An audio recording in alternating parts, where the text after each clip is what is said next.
Welcome to మాస్టారి మాట. మీ మాస్టారి మాట ఛానల్ను లైక్ చేయండి, సబ్స్క్రైబ్ చేయండి. ప్రత్యక్ష దైవాలు పాఠ్యభాగంలోని 5వదైన శేష పద్యాన్ని మనం ఇప్పుడు ఆలపించుదాం. జననుత వీరున జననియు జనకుండుజూవే వేరలకు శుశ్రూషసేసి ఇట్టి పరిజ్ఞానమేను బ్రాపించితి నమరులన్ భూజింతురద్ధి నెల్లవారును నొండు దైవంబుల నెరుగా నీ వృద్ధుల నా పాలి వేల్పుల నఘా కమనీయ ఫల పుష్ప గంధభూషణ వస్త్రములు మనోహర భక్ష్యభోజ్యములును వీరికెప్పుడు నివేదింతు వేట్కన్ పుత్రధరా సహితుండనై నియతముగ సేవయాచరింతును వేదముల్ యజ్ఞములు వ్రతంబులును వీరణాకను తలంపు దృఢము. 5వదైన శేష పద్యాన్ని అర్థవంతంగా ఆలపించుదాం. జననుత వీరున జనని జనకుడున్ చూవే వేరలకు శుశ్రూష చేసి ఇట్టి పరిజ్ఞానము ఏను ప్రాపించితిని అమరులన్ పూజింతురు అర్ధిని ఎల్లవారును ఉండు దైవంబులను ఎరుగను ఈ వృద్ధుల నాపాలి వేల్పులు అనఘా కమనీయ ఫల పుష్ప గంధభూషణ వస్త్రములు మన ఆహార భక్ష్యభోజ్యములును వీరికి ఎప్పుడు నివేదింతు వేక్కన్ పుత్రధార సహితుండను అయి నియతముగా సేవ ఆచరింతును వేదముల్ యజ్ఞములు వ్రతంబులును వీరునాకు అనుతలపు దృఢము. 5వ పద్యభావం. ప్రజల చేత గౌరవింపబడేవాడా, వీరు నా తల్లిదండ్రులు. వీరికి సేవ చేయటం వల్ల మాత్రమే నాకు ఉత్తమ జ్ఞానం లభించింది. సాధారణంగా లోకంలో అందరూ కోరికలతో దేవతలను పూజిస్తారు. నా తల్లిదండ్రులే నా పాలిట దేవతలు. ఇతర దేవతల గురించి నాకు తెలియదు.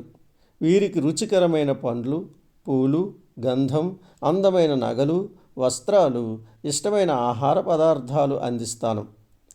నా ఆలుబిడ్డలతో కలిసి సేవ చేస్తాను. అలా చేయడం వల్ల వేదాధ్యయనం, యజ్ఞాలు, వ్రతాలను చేసిన ఫలితం లభిస్తుంది. 6వ పద్యం తేటగిరి పద్యాన్ని ఇప్పుడు మనం ఆలపించుదాం. జననీ జనకుండు సద్గురుడనడుడాత్ముడనగా నీయే ఊరును నే గృహస్థు చేత సుగతి వాంచన్ ప్రసాదితులగుదురట్టివాడ చూవే ధర్మాత్ముండు వసుధ మీద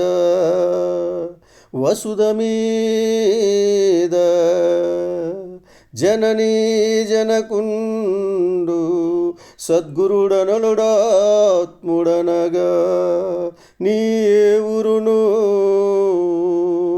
వసుధ మీద నే గృహస్థు చేత సుగతి వాంచన్ ప్రసాదితులగుదురట్టివాడ ధర్మాత్ముండు సూవే. జననీ జనకుండు సత్కురుడు అనలుడు ఆత్ముడనగను ఈ ఊరును ఏ గృహస్థు చేత సుగతి వాంఛన్ ప్రసాదితులు అగుదురట్టి వాడసూవే ధర్మాత్ముండు వసుధ మీద. భావం: ఈ భూమిపై పుణ్యాన్ని కోరే గృహస్థుడు తల్లి, తండ్రి, గురువు, అగ్ని, ఆత్మ అనే ఐదుగురిని పూజించాలి, సంతోషపరచాలి. అలాంటి వాడే ధర్మాత్ముడు. ప్రత్యక్ష దైవాలు పాఠ్యభాగంలోని 7వ వచనాన్ని చదువుదాం. అని చెప్పి ఇట్లనియే బతివ్రత పనుపునంజేసి నీవు ధర్మజ్ఞానార్థంబున ఆయున్న ఎడకుంజనుదించిన నా పతివ్రత వలని అనుగ్రహంబున నీకు నెల్లవియు నెరింగించితి గాని నీ దశనాదు చిత్తంబు ప్రియం పడి ఉండదు. నీ చేసిన ఎకార్యం ఒక్కటి గలదది ఎయ్యది అనినా అని చెప్పి ఇట్లు అనియన్ పతివ్రత పనుపునం చేసి నీవు ధర్మజ్ఞాన అర్థంబు నా ఉన్న ఎడకుంచనుదించినను ఆ పతివ్రత వలని అనుగ్రహంబున నీకును ఎల్ల అవియును ఎరింగించితిన్ కాని నీ దశ నా చిత్తంబు ప్రియంపడి ఉండదు. నీ చేసిన అకార్యంబు ఒక్కటి కలదు, అది అది అనినా. ఇప్పుడు భావం: అని చెప్పి ధర్మవ్యాధుడు ఇలా అన్నాడు. ఓ కౌశిక మహర్షి, నీవు నా వద్దకు పతివ్రత పంపగా వచ్చావు. ధర్మాన్ని గురించిన జ్ఞానాన్ని పొందాలని భావిస్తున్నావు. ఆమెపై ఉన్న గౌరవం కారణంగా ధర్మ మార్గాన్ని వివరిస్తాను. నీపై ఉన్న ఇష్టం కాదు. నువ్వు చేయకూడని పని చేశావు కనుక నువ్వంటే నాకు ఇష్టం లేదు. అదేమిటంటే,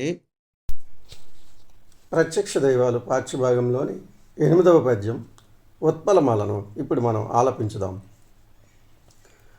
ఎంతయూ వృద్ధులై తమకు నీ ఒకరుండవ తెప్పగాగా నత్యంత ముదంబునన్ బ్రతుకు తల్లిని తండ్రిని నొజ్జగించి నిశ్చింతుండవై సదాధ్యయనశీలత వారి అనుజ్ఞలేక ఏకాంతమయం మెయిన్ వెడలి తక్కట నీవు గరంబు క్రూరతన్.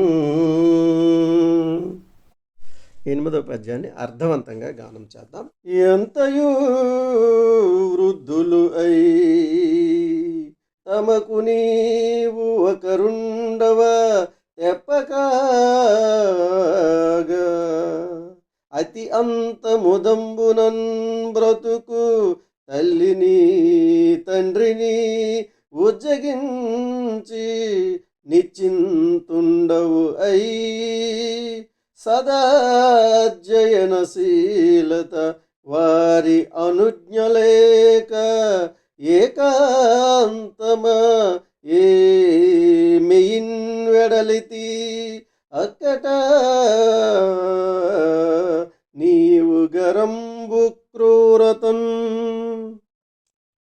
భావం: కౌశిక మహర్షి, నీ తల్లిదండ్రులు వృద్ధులు. వారు నీపై ఎంతో ప్రేమతో జీవిస్తున్నారు. వారికి నీవే ఆధారం. కానీ నీవు వేదాధ్యయనం చేసి జ్ఞానాన్ని పొందాలని భావించావు. తల్లిదండ్రుల అనుమతి లేకుండా వారిని వదిలిపెట్టావు. వారి స్థితిగతుల గురించి ఎలాంటి విచారణ చేయలేదు. ఈ కఠినమైన నీ ప్రవర్తన నాకు నచ్చలేదు.